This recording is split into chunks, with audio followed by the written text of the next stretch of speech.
کیونکہ جب تک آپ ایک خدا کو حاکم حقیقی معنوں میں نہیں مانتے، آپ اس کے حکم کو کیسے فالو کرو گے؟ تو ان کو اس دلدل میں، جس بت پرستی کی دلدل میں وہ پھنسے ہوئے ہیں، اس دلدل سے قرآن نکال رہا ہے، مختلف طریقوں سے ان کو سمجھا رہا ہے۔ اچھا، مشرکین یہ مانا کرتے تھے کہ اصل جو کائنات کو پیدا کرنے والا اور ہمیں روزی دینے والا وہ خدا ہی ہے، لیکن خدا نے ان بتوں کو بھی اختیارات دے رکھے ہیں، یہ بھی اللہ کے نیک بندے ہیں جن کی ہم نے مورتیاں بنائی ہوئی ہیں۔ اصل تو وہ مانتے تھے کہ سب کچھ اللہ کا بنایا ہوا، یہ پتھر کے بنے ہوئے بت، یہ تو ان کو ہم نے اپنے ہاتھوں سے بنایا، یہ دنیا میں کیا بنا سکتے ہیں؟ تو قرآن نے نا اسی بات کو، جس کو وہ مانتے تھے، ان کی زبان سے بار بار ریپیٹ کروایا ہے۔ جیسے ہم کہہ رہے ہوتے ہیں نا کہ جب آپ کا کسی سے مناظرہ ہو رہا ہوتا ہے یا آپ کی کسی سے بحث ہو رہی ہوتی ہے، تو کچھ باتیں ایسی ہوتی ہیں جو آپ کا مد مقابل بھی مانتا ہے، لیکن ماننے کے بعد پھر وہ اس میں گڑبڑ کرنا شروع کر دیتا ہے۔ تو سامنے والے کو قائل کرنے کے لیے کیا ہوتا ہے کہ آپ وہی بات اس کی زبان سے بار بار اگلواتے ہیں۔ جب اگلواتے ہیں تو اس کے دل میں ایک خود بخود ایک فکر پیدا ہوتی ہے کہ یار جب میں اتنی بڑی حقیقت مانتا ہوں تو اس کا تقاضا یہ ہے کہ میں وہ بات بھی مانوں جو سامنے والا کہہ رہا ہے۔ تو قرآن یہاں بھی یہ کہہ رہا ہے کہ مشرکین سے بار بار کہلوا رہا ہے کہ بتاؤ بارشیں کون برساتا ہے، آسمان اور زمین سے روزی کون دیتا ہے؟ تو اللہ نے اپنے نبی کو حکم دیا، یہ بات بار بار مشرکین سے کہیں گے نا، وہ بار بار کہیں گے اللہ کرتا ہے، اللہ کرتا ہے، اللہ کرتا ہے۔ تو جب بار بار ان کی زبان سے یہ لفظ نکلے گا اللہ کرتا ہے، تو پھر نبی کو حکم دیا بتاؤ کہ پھر پوچھتے ہیں ان کو کیوں ہے ان پتھروں کو۔ تو یہ بھی ایک حق کو دل میں اتارنے کا ایک بہترین طریقہ ہے کہ آپ سامنے والے سے بار بار وہ بات اگلوائیں جو ہمارے اور اس کے درمیان متفق ہے، جس میں ہم دونوں کا اتفاق ہے۔ اس کی مثال ایسے ہے جیسے قرآن نے اہل کتاب کو کہا کہ تعالوا الی کلمۃ سواء بیننا وبینکم، اے اہل کتاب آؤ ایسی بات کی طرف جو ہمارے تمہارے درمیان مشترک ہے، تمہاری کتابوں میں وہی بات لکھی ہے جو ہماری کتابوں میں لکھی ہے، تو ان اتفاقی چیزوں پہ آؤ ذرا مضبوطی سے۔ وہ کیا ہے؟ اللہ نعبد الا اللہ، تمہاری کتابیں کہتی ہیں کہ اللہ کے سوا کسی کی عبادت نہیں ہوگی، ہم اللہ کے ساتھ کسی کو شریک نہیں کریں گے۔ تو جب اہل کتاب یہ بات سنیں گے نا تو ان کو ایک موٹیویشن ملے گی کہ یار جب بار بار اللہ ہی کی عبادت کرنی ہے تو پھر عیسیٰ سے مدد مانگنے کا کیا مطلب ہوا؟ پھر یہ ہم نے کیا ڈرامہ رچایا ہوا ہے کہ وہ اللہ کی باڈی سے نکلے اور معاذ اللہ پھر وہ اللہ بھی ہیں اور اللہ کے علاوہ بھی ہیں؟ تو یہ خود بخود ان کو اس کی برائی ان کے دل میں بیٹھے گی۔ تو قرآن صرف دلائل کی کتاب نہیں ہے، موٹیویشن کی بھی کتاب ہے۔ تو اس لیے اللہ تعالیٰ نے جگہ جگہ یہ طرز اختیار کیا کہ مشرکین کی زبان سے اللہ کی بڑائی نکلوائی جائے۔ جب وہ اللہ کی بڑائی بیان کریں گے تو خود بخود ان بتوں کی برائی ان کے دل میں آئے گی۔ تو قرآن کہتا ہے قل، اے نبی ان سے کہہ دیجئے، من یرزقکم من السماء والارض، کون ہے جو آسمان سے تمہیں روزی دیتا ہے، بارشیں برسا کے، والارض اور زمین سے روزی دیتا ہے، امن یملک السمع، کون ہے جو سماعت کا مالک ہے، جب چاہے تمہاری کانوں کے سننے کی طاقت ختم کر دے، والابصار، اور کون ہے جو تمہارے دیکھنے کی طاقت کا مالک ہے، اس کو یہ کنٹرول ہے کہ جب چاہے تمہیں تمہاری دیکھنے کی قوت کو ختم کر دے، ومن یخرج الحی، کون ہے جو صاحب کمالات ہے، جو زندہ کو مردہ سے نکالتا ہے۔ جیسے انڈا ایک مردہ چیز ہے، تھوڑے دنوں میں کیسے اس میں ہارٹ بیٹ پیدا ہوتی ہے، روح پڑ جاتی ہے اور چوزا نکل آتا ہے، ویخرج المیت من الحی، اور مردہ چیزوں کو زندہ چیزوں سے نکالتا ہے۔ آپ کو پتا ہے میڈیکل سائنس کے لیے دنیا کا سب سے بڑا مسئلہ حیات کو ڈیفائن کرنا ہے کہ زندگی کی ڈیفینیشن کیا، یہ حیات کیا چیز ہے۔ تو اللہ نے موت اور حیات کو پیدا کر دیا، کتنا بڑا کمال ہے خدا کا۔ وَمَن يُدَبِّرُ الْأَمْرَ، اور کون ہے جو معاملات کی تدبیریں کر رہا ہے، کیونکہ اس کائنات میں آپ کو ایک مینجمنٹ نظر آئے گی، تو مینجمنٹ مینیجر کے بغیر نہیں ہوتی۔ مینجمنٹ کو ہم عربی میں تدبیر کہتے ہیں، اردو میں انتظام کہتے ہیں، کہ انتظام ہے، تبھی کہتے ہیں علاقے کا ناظم ہے، منتظم ہے۔ کیا مطلب؟ جو نظم و ضبط اور پورا ایک اس نے جو ہے وہ ایک سسٹم بنایا ہوا ہے، تو اسی کو عربی میں تدبیر کہا جاتا ہے۔ وَمَن يُدَبِّرُ الْأَمْرَ، اور کون ہے جو معاملات کی تدبیر کر رہا ہے، پوری کائنات میں ایک مینجمنٹ اس نے باقی رکھی ہوئی ہے۔ تو جب اے نبی آپ ان سے سوال پوچھیں گے، فَسَيَقُولُونَ اللَّهُ، فوراً یہ کہہ دیں گے، عنقریب کہہ دیں گے اللہ۔ اگرچہ ان کو یہ کہتے ہوئے تکلیف ہو رہی ہوتی ہے کہ ہم اللہ کی کبریائی بیان کریں، کیونکہ ان کو پتا ہے کہ ہم جب اللہ کی بڑائی بیان کریں گے تو ان جو بت ہیں نا، ہمارے جو جھوٹے معبود ہیں، ان کی برائی آٹومیٹیکلی بیان ہو جائے گی کہ یہ تو کچھ بھی نہیں کر سکتے۔ لیکن اس کے باوجود قرآن کہتا ہے فوراً یہ پکار اٹھیں گے کہ بھائی وہ تو اللہ، یعنی اس میں تو کوئی دو رائے ہو ہی نہیں سکتی، کیونکہ مشرکین میں اتنی عقل تھی، وہ یہ مانتے تھے کہ جن بتوں کو ہم نے اپنے ہاتھوں سے بنایا ہے، انہوں نے کہاں آسمان سے یہ کمبخت بارش برساتے ہیں، کہاں یہ پورے کائنات کو چلا رہے ہیں۔ یہ ان کے دل کی آواز تھی جو سوال پوچھنے پر فوراً ان کی زبان پہ آ جاتا تھا یہ جملہ۔ فقل، تو اے نبی فوراً آپ نے کیا کہنا ہے، افلا تتقون، تو پھر تم ڈرتے نہیں ہو خدا سے، بچتے نہیں ہو اس کی نافرمانی سے۔ تو جس نے یہ سارے کام کیے ہیں تو اصل تو وہ ہے جس کو پوجا جائے، جس کی عبادت کی جائے۔ فذالکم اللہ، کیا بلاغت ہے قرآن کی، بس ذالکم اللہ، یہ ہے اللہ، یعنی نبی سے کہا جا رہا ہے آپ ان سے کہیں کہ اللہ گویا ہاتھ کا اشارہ کر کے کہہ رہے کہ جو یہ سارے کام کرتا ہے نا، آسمان سے بارشیں برسا رہا ہے، زمین سے طرح طرح کی نباتات پیدا کر رہا ہے، اور ہر چیز کا مالک ہے، مردے کو زندہ سے، زندہ کو مردے سے نکال رہا ہے، اور پوری کائنات میں ایک مینجمنٹ کو برقرار رکھا ہوا ہے، جس کی یہ صفاتیں ذالکم اللہ، یہی تو اللہ ہے۔ یعنی محمد صلی اللہ علیہ وسلم جس اللہ کی طرف تمہیں بلا رہے ہیں وہ کوئی اچھمبے کی چیز نہیں ہے، وہ کوئی ایسی مخلوق، ایسی ذات نہیں ہے جو کھوپڑی میں آئی نہیں کہ وہ ہے کیا، یہی تو ہے جو سارے کام کر رہا ہے، بس اسی کی طرف تو تمہیں دعوت دی جا رہی ہے۔ فذالکم اللہ ربکم، یہی اللہ ہے تمہارا رب ہے، تمہارا پروردگار ہے. رب کا معنی پالنے والا ہے. الحق برحق ہے، اس کے علاوہ جتنے بھی تم نے خدا بنائے ہوئے سارے باطل ہیں.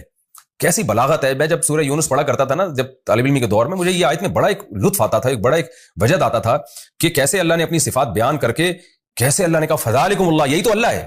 اس کی مثال ایسے جیسے ہم کسی کو سمجھا رہے ہوں، کسی کی کا انٹروڈکشن کروا رہے ہوں کہ بھائی وہ تمہیں بلا رہا ہے اور تمہیں بڑی خدمت کرنا چاہتا ہے، تمہاری دعوت کرنا چاہتا ہے. آپ کہیں یار پتہ نہیں کس کی بات کر رہے ہو، پتہ نہیں کس کی بات کر رہے ہو. ایک دم وہ بندہ سامنے آ جا کے یہی تو ہے جس کی میں بات کر رہا ہوں. یہ کوئی، اس کو تو تم پہلے سے جانتے ہو، اسی کی تو بات کر رہا ہوں میں جس کو تم پہلے سے جانتے ہو. تم ڈر کیوں رہے ہو اس سے؟ یہی قرآن کا انداز ہے. کیونکہ آپ آج بھی ایتھیسٹ سے جب بات کرتے ہیں نا خدا کی، وہ بھی گھننا بن جاتا ہے. جو خدا کے منکر ہے نا وہ بھی کہتے ہیں پتہ نہیں کون سے گاڈ کی بات کر رہے ہو یار، تم ہے بھی کہ نہیں ہے، کہاں ہے وہ، نظر کیوں نہیں آتا. تو اللہ اپنی صفات بیان کرتا ہے کہ یہ سارے کام آٹومیٹیکلی خود بخود نہیں ہو سکتے. تو جو یہ کام کر رہا ہے فذالکم اللہ، یہی اللہ بالکل تمہارے سامنے ہے. کوئی ایسی چیز نہیں ہے جو تمہاری عقل سے بالا تر ہو. اور اللہ ہے اور ربکم، یہ پال رہا ہے تمہیں، صرف مالک نہیں ہے بلکہ تمہیں رزق بھی دے رہا ہے، تمہاری تربیت بھی کر رہا ہے. الحق، اور یہی برحق ہے. اس کے علاوہ جتنے جھوٹے خدا تم نے بنائے ہوئے ہیں وہ سارے باطل ہیں. فماذا بعد الحق الا الضلال، تو بتاؤ حق کے بعد اب گمراہی کے سوا کیا رہ گیا. یعنی اللہ کا انٹروڈکشن بھی آ گیا، تعارف بھی آ گیا، اور اس سے اللہ کا وجود بھی ثابت ہو گیا اور اللہ کا ایک ہونا بھی ثابت ہو گیا کہ یہ سارے کام تو اکیلا اللہ کر رہا ہے. جن کو تم معبود بنا کے پوجتے ہو وہ تو کچھ بھی نہیں کر رہے. تو اللہ کا وجود بھی ثابت ہو گیا اور اللہ کا ایک ہونا بھی ثابت ہو گیا. تو اس حق کو اگر تم نہیں مانتے تو بتاؤ حق کے بعد گمراہی کے سوا کیا ہے. اس کا مطلب اس حق کو تم چھوڑو گے تو تم گمراہی کی طرف لے کے جا رہے ہو. یعنی یہ نہیں ہو سکتا کہ کوئی آدمی کہ میں تو نیوٹرل ہوں، میں نہ اللہ کو مانتا ہوں نہ میں نہیں مانتا، میں تو ویسی زندگی گزار رہا ہوں، مجھے کیوں گمراہ کہہ رہے ہو. نہ اللہ کہتے ہیں جو حق کو نہیں مانتا تو وہ گمراہ ہے.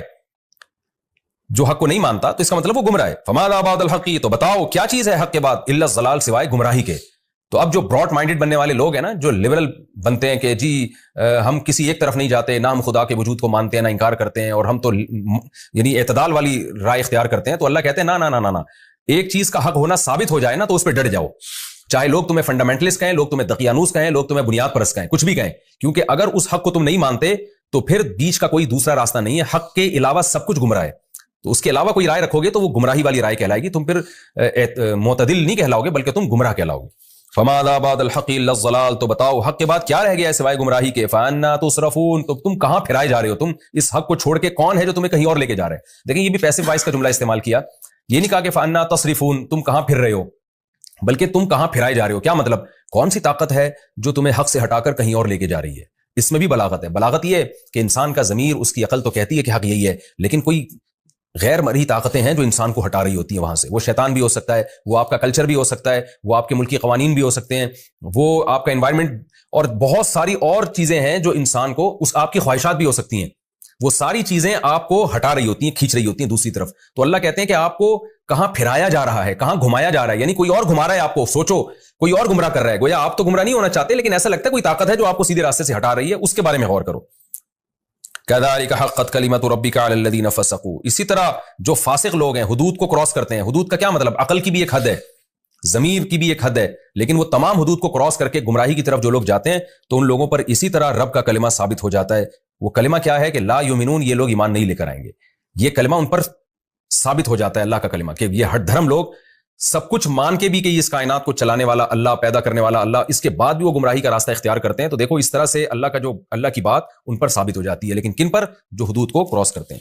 قل هل من شركائكم من يبدأ الخلق ثم يعيد، اے نبی ان سے کہہ دیجئے، مزید سوال پوچھیں کہ تمہارے جو معبود ہیں ان میں کوئی ایسا ہے جو مخلوق کو پہلی مرتبہ جس نے پیدا کیا ہو، ثم يعيده، پھر اس کو دوبارہ بھی پیدا کرے میدان حشر میں.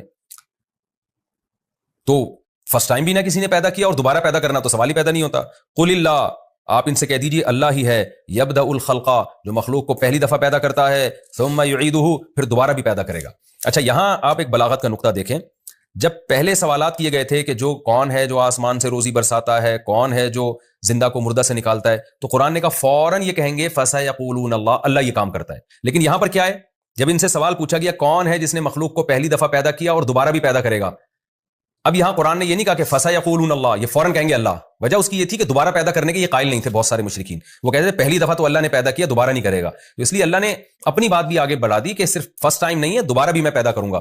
تو اس لیے اللہ نے کہا کہ اے نبی آپ خود ان کو بتا دیں. اب یہاں یہ جواب نہیں دیں گے، اب آپ ان کو بتا دیں کہ جیسے فرسٹ ٹائم خدا نے پیدا کیا ہے، دوبارہ بھی اللہ ہی پیدا کرے گا. یہ جو تمہارے بت ہیں پتھر کے بنے ہوئے اور جو جھوٹے خدا ہیں، نہ انہوں نے مخلوق کو پہلی دفعہ پیدا کیا اور نہ یہ دوبارہ پیدا کرنے پر قدرت رکھتے ہیں. قل هل من شرکائکم من یبدأ الخلق، کہہ دیجئے تمہارے معبودوں میں کون ہے جو فرسٹ ٹائم مخلوق کو پیدا کرتا ہے، ثم یعیدہ، پھر دوبارہ پیدا کرے گا. قل اللہ یبدأ الخلق، پھر آپ خود بتا دیں، یہ تو چپ چاپ بیٹھے رہیں گے. آپ ان کو بتا دیں اللہ ہے یبدأ الخلق، جو مخلوق کو پہلی دفعہ پیدا کرتا ہے، ثم یعیدہ، پھر اس کو دوبارہ بھی لوٹائے گا، دوبارہ بھی پیدا کرے گا.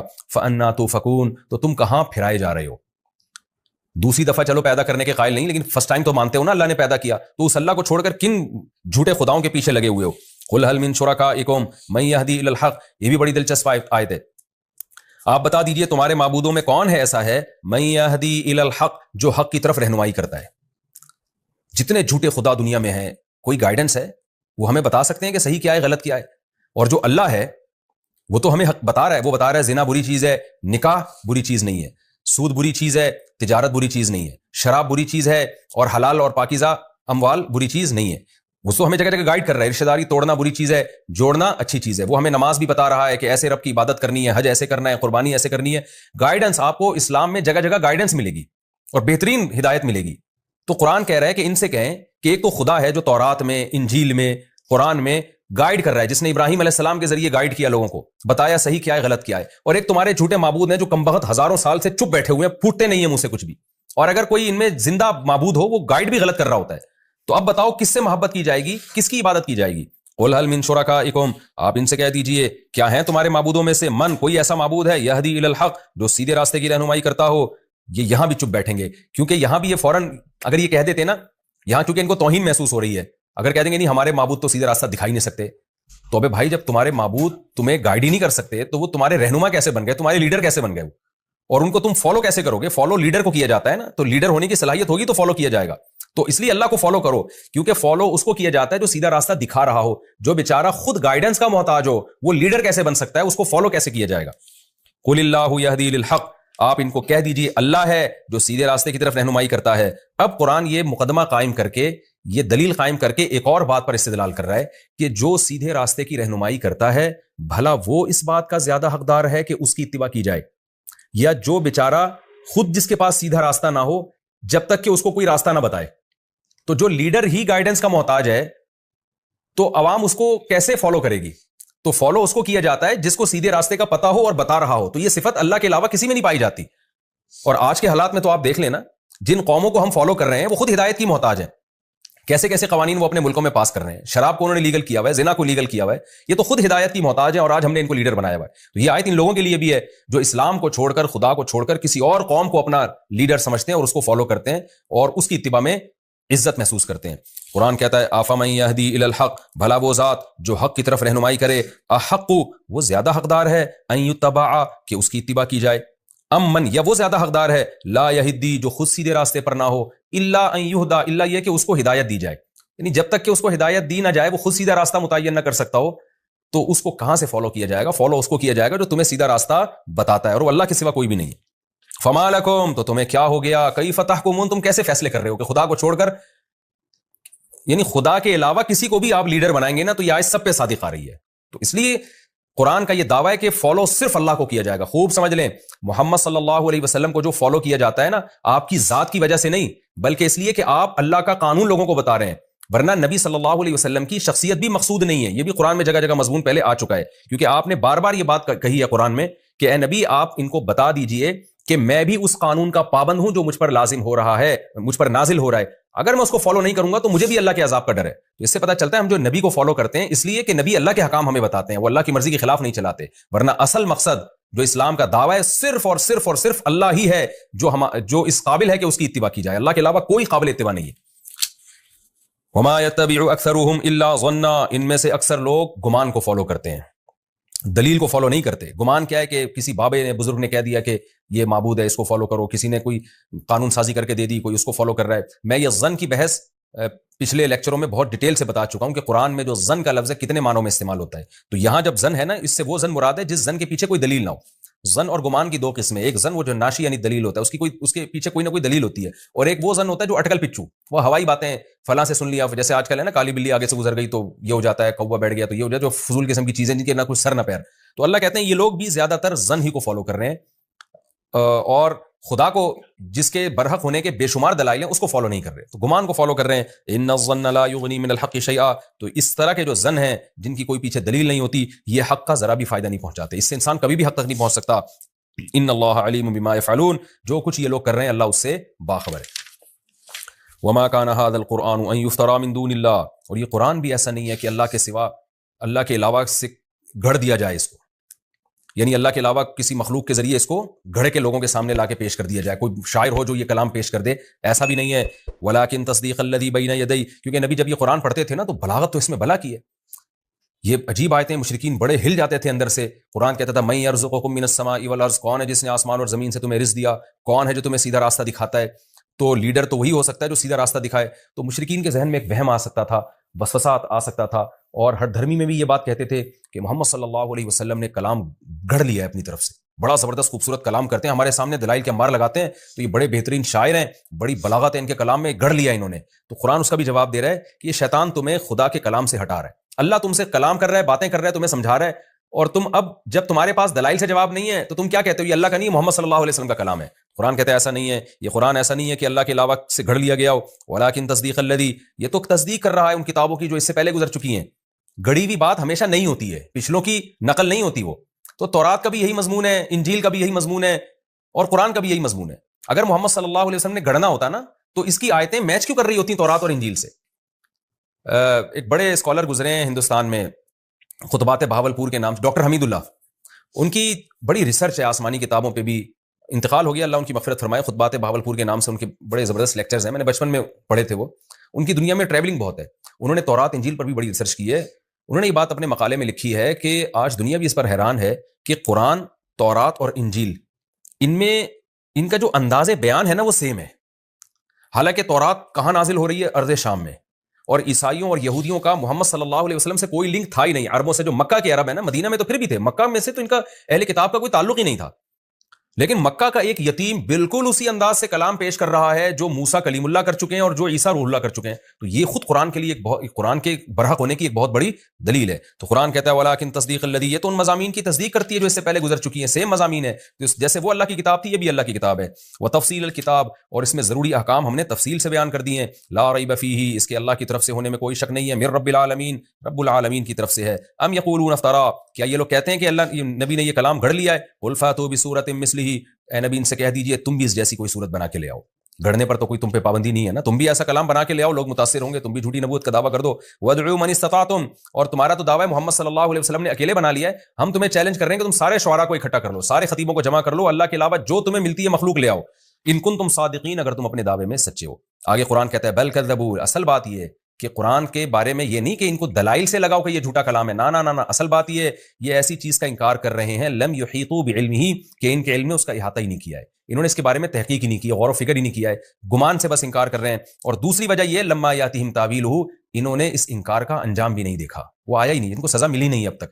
اس لیے جب لاوالی پن میں انکار کرتے چلے جا رہے ہیں تو اللہ اب ان کو دھمکی دے رہا ہے کہ اے مشرکین عرب، اے مشرکین مکہ، تم قرآن کا انکار مت کرو. کیوں؟ کذالک کذب الذین من قبلہم، ان سے پہلے لوگوں نے بھی انکار کیا تھا. فانظر کیف کان عاقبۃ الظالمین، دیکھو ظالمین کا انجام پھر کیسا ہوا.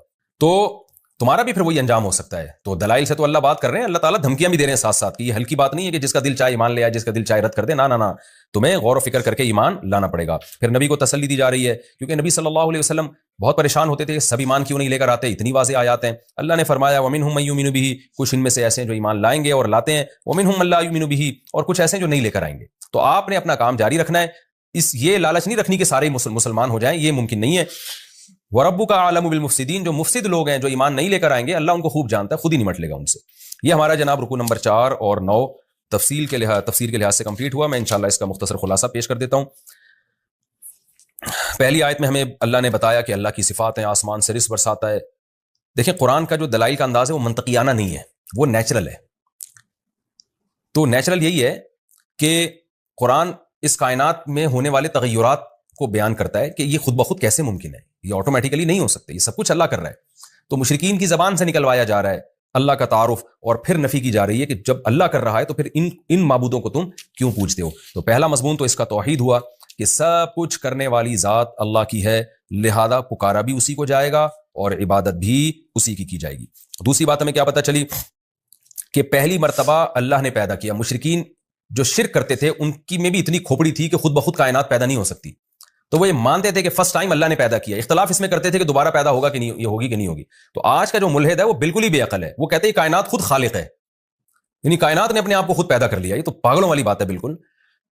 اچھا یہ بھی خوب سمجھ لیں، جو ملحد کہتے ہیں نا کوئی خدا نہیں ہے، یہ بھی جھوٹ بولتے ہیں۔ جو یہ کہتے ہیں نا خدا نہیں ہے، وہ اس کائنات ہی کو کریٹر مان رہا ہے، یعنی اس مادی چیز جو کچھ ہونے میں کسی طاقت کی محتاج ہے، اس محتاج ہی کو کریٹر قرار دے دیا، تو کتنی بڑی بے عقلی کی بات ہے۔ تو اللہ نے ان آیتوں میں بتایا کہ فرسٹ ٹائم بھی وہ پیدا کرتا ہے، دوبارہ بھی وہی پیدا کرے گا۔ اور تیسری بات، ہم فالو کس کو کریں، اس کا بھی ان آیتوں میں اللہ نے جواب دیا کہ آفمن یہدی الی الحق احق ان یتبع امن لا یہدی الا ان یہدی۔ یہ آیت تو رٹا لگا کے یاد کر لیں، یہ آج مغربی کلچر پہ بہت صادق آتی ہے۔ مشرکین مکہ کسی کلچر کو فالو نہیں کرتے تھے، مشرکین مکہ اپنے ہی باپ دادا کے گڑے ہوئے مذہبی غلط نظریات کو فالو کرتے تھے۔ اس پہ قرآن نے یہ کہا کہ جو خود ہدایت کا محتاج ہو اس کو فالو کیا جائے گا، یا جو ہدایت دیتا ہو اس کو فالو کیا جائے گا۔ آج بھی یہ بات دنیا پہ صادق آتی ہے کہ دنیا میں مجھے بتاؤ قرآن کے علاوہ یا اللہ کے علاوہ جس نے قرآن میں آیتیں نازل کی، آپ کو ہدایت ملے گی کہاں؟ جو مغربی ممالک جو اپنے آپ کو اتنے بڑے فنٹر سمجھتے ہیں، دنیا کی ذہین ترین اور تہذیب یافتہ قومیں سمجھتی ہیں، وہ خود اپنے ہاتھوں سے بنائے ہوئے قوانین سے پریشان ہیں۔ ان کا سسٹم کیسا تباہ و برباد ہو رہا ہے وہاں پہ، کس قسم کے بےہودہ قوانین وہاں رائج ہو رہے ہیں۔ یعنی جو چیز ان کی قوم میں شامل ہو جائے نا، کلچر کا حصہ بن جائے، وہی قانون بن کے اسمبلیوں میں پاس ہو جاتی ہے۔ تو جو برائی معاشرے میں پھیل جائے گی وہ قانون بن کے پاس ہو جائے گی۔ تو اس سے تو پتہ چلتا ہے وہ تو خود گائیڈنس کے محتاج ہیں، اور ہماری جو ینگ جنریشن ہے وہ فالو ان کو کر رہی ہے۔ تو اس لیے میرے بھائی فالو صرف اللہ ہی کو کیا جائے گا، کیونکہ آپ قرآن کے الحم سے لے کے والناس تک اگر احکام دیکھیں تو آپ کو نیچر کے قریب نظر آئیں گے۔ قرآن صفائی کی تعلیم دے رہا ہے، وَثِيَابَكَ فَطَهِّرْ، اپنے کپڑوں کو پاک رکھیے، یا ایھا النبی کلوا من الطیبات واعملوا صالحا، کہ کھاؤ بھی پاکیزہ اور عمل بھی پاکیزہ ہو۔ تو ہر چیز میں پاکیزگی جھلک رہی ہے، اس میں طہارت جھلک رہی ہے۔ تو اس لیے یہ 2 اور 2 4 کی طرح ہے کہ یورپ کے پاس، اہل مغرب اقوام کے پاس، ان لوگوں کے پاس ہدایت نہیں ہے۔ تو اللہ کہہ رہا ہے بھلا جس کے پاس خود ہدایت نہ ہو وہ اس بات کے زیادہ لائق ہے کہ اس کو فالو کرو، یا جو خود لوگوں کو ہدایت دے رہا ہے جیسے کہ اللہ۔ ظاہر ہے اللہ کے علاوہ ہمارے پاس کوئی نہیں ہے جس کو ہم فالو کریں۔ اب اللہ نے ہمیں بتایا کہ میرے احکام تمہیں نبی بتائیں گے، لہذا نبی جیسا کر رہے ہیں اور جیسا کہہ رہے ہیں اس کو فالو کرتے چلے جاؤ۔ تو ہم نبی کی اتباع جو کرتے ہیں اس لیے تاکہ ہم اللہ کی اتباع کر سکیں۔ اور وما یتبع اکثرهم الا ظنا، اس میں ہر باطل کی جو بیس ہے وہ یہی ہوتی ہے۔ اس کے تحت علماء نے لکھا ہے کہ آج کل جو لوگوں کے سیاسی تبصرے یا اوٹ پٹانگ تبصرے، جن کی کوئی دلیل ہی نہیں ہوتی، ان کے پاس کوئی معلومات ہی نہیں ہوتی، اور بیٹھ کے آپ دیکھیں نا 4 آدمی جمع ہوں گے تو چاروں پھینکنا شروع کر دیتے ہیں، وہ یہ کر رہا ہے، وہ یوں کر رہا ہے، وہ غلط ہے، وہ صحیح ہے۔ کسی کے پاس کوئی اوتھینٹک بات نہیں ہوتی، کوئی دلیل نہیں ہوتی۔ تو یہ ہر باطل کے پیچھے یہی فلسفہ ہوتا ہے، بغیر تحقیق کے، بغیر دلیل کے بات کرنا۔ تو مشرکین عرب بھی اسی بیس پہ برباد ہوئے۔